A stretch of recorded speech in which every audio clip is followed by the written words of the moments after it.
Salve, salve, galera! Tudo certo? Beleza com vocês aí, ó, Thiago, para falar com vocês aqui sobre civilização romana. Então a gente vai aí para aula 4, apostila 2, tranquilo?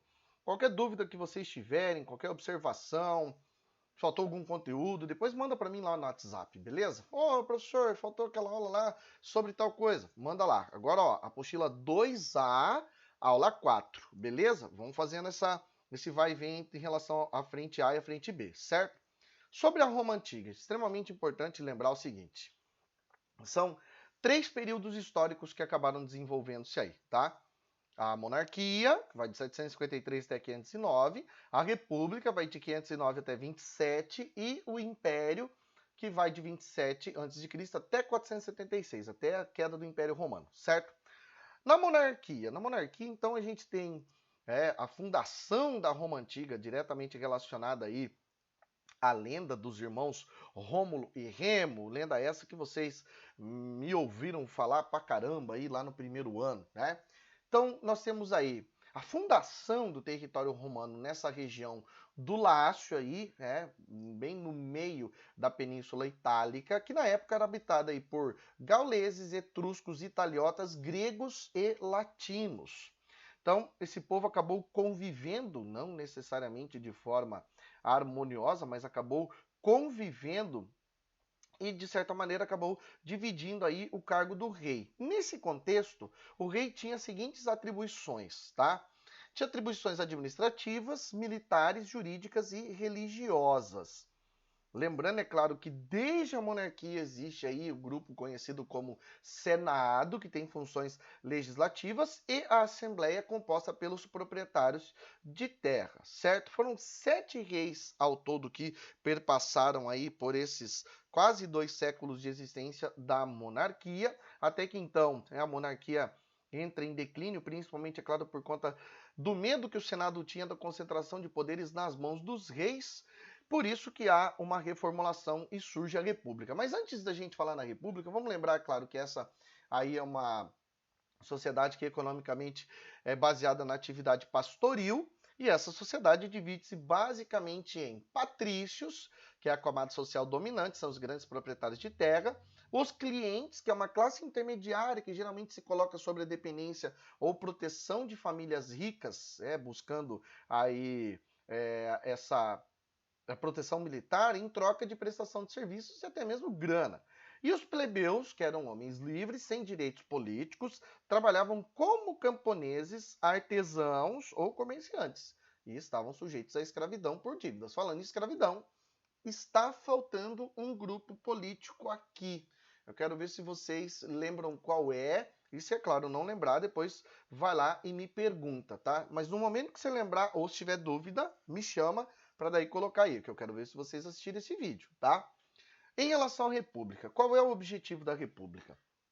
Pulverizar o poder executivo para as mãos de muitos. Então não é para o poder ficar concentrado, é para dividir, impedindo a concentração de poderes nas mãos de uma só pessoa. Como é que vai funcionar a República? A República vai funcionar sendo governada pelos magistrados ou magistraturas, com duração média aí de 1 ano, estabelecendo um governo recíproco, onde todos têm os mesmos direitos, tá?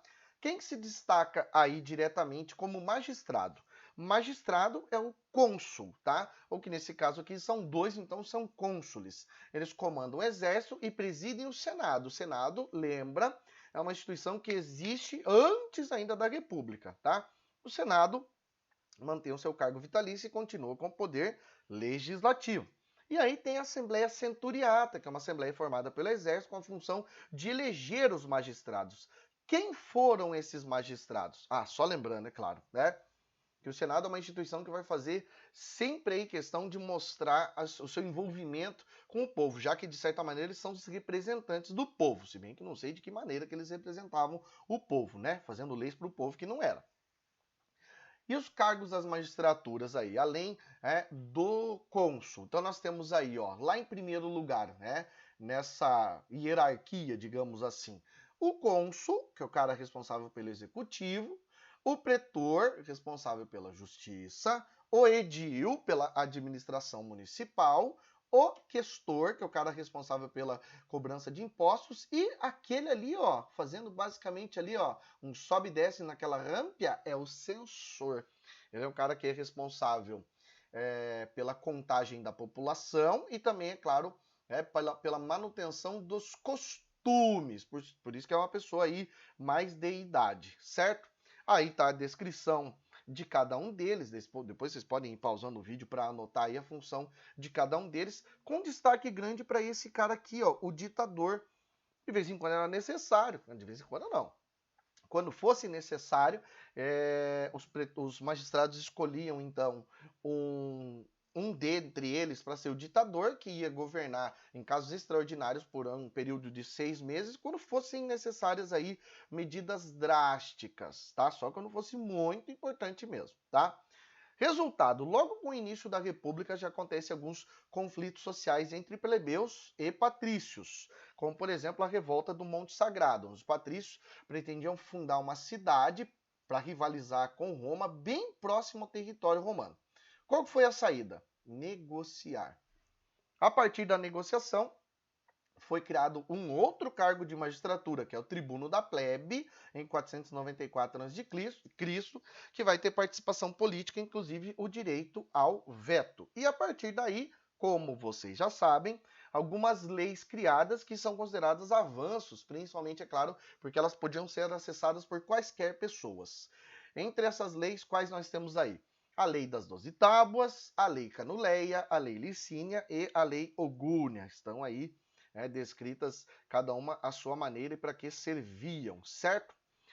Muito importante lembrar que na República, além de todas essas mudanças, nós vemos um processo expansionista. É aí que começa a se criar a ideia do Império Romano. Como? A partir da profissionalização desse exército. Aí eles vão dominar toda a Península Itálica, ainda no século IV já dominavam toda a Península Itálica, só que para eles, para ter esse domínio, tranquilo de todo o território, eles deveriam dominar também o Mediterrâneo. E aí, para isso, precisariam destruir Cartago, que era uma ex-colônia fenícia no norte da África. E aí acontecem as guerras púnicas. Foram vários conflitos entre gregos e cartagineses que acabaram resultando literalmente em um extermínio ou genocídio de Cartago, tá?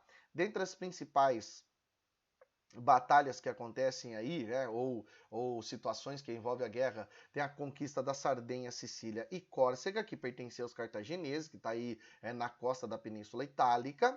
Aí temos a Batalha de Zama, onde o general cartaginês Aníbal é derrotado por Cipião, o romano. E em 144, ou melhor, 149 e 146, a destruição completa de Cartago, certo? Só que Roma não parou de expandir, não. Partiu, é claro, para a parte oriental do Mediterrâneo e da Ásia Menor. E aí, isso começa a dar a ideia de quê?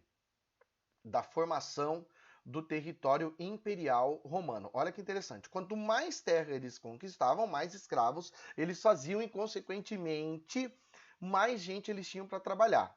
Era interessante, era muito bom. Quanto mais vai expandindo, mais escravos para trabalhar. Só que começa a perceber o seguinte: e naquele momento que não tem mais escravo, como é que eles vão fazer? Calma que a gente não vai falar disso aí hoje. Nós vamos deixar para a próxima aula, certo? Eu espero que vocês tenham gostado, espero que vocês tenham aproveitado, espero que vocês estejam estudando, respondendo os exercícios. Qualquer dúvida, chama lá, beleza? Aquele abraço.